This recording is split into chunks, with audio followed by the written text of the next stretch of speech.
Welcome to this week's episode of Masternode Monday, presented by MasterNodesPro. Digital currencies got a mainstream push, so retailers like Whole Foods, Lowe's, Petco, GameStop, Regal Cinema are all going to be accepting crypto payments via the app Spendin. The application works due to a partnership between Flexa and its retail partners and the digital currency firm Gemini. You guys can read all about it below.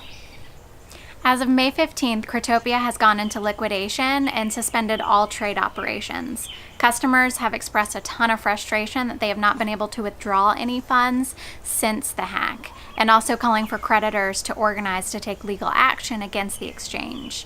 They did make a statement that they will conduct a thorough investigation, working with several different stakeholders, including management and shareholders, to find the solution for the best interest of their customers.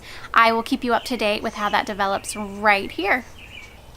Energi is working on becoming one step closer to their ultimate goal, world adoption, by working on an update that virtually enables all of Ethereum's capabilities. They've also been working on becoming more accessible and user-friendly by being added to more exchanges, also transitioning to proof of stake that allows users to stake their energy onto the network and earn rewards. And they give it back to the community by raining energy in their Discord channel. You can join that Discord channel in the link provided below and to read more about their future. Thanks for watching, guys. Be sure to hit that subscribe icon at the end of this video to stay up to date with everything for every Masternode Monday. I can't wait to see you guys next week.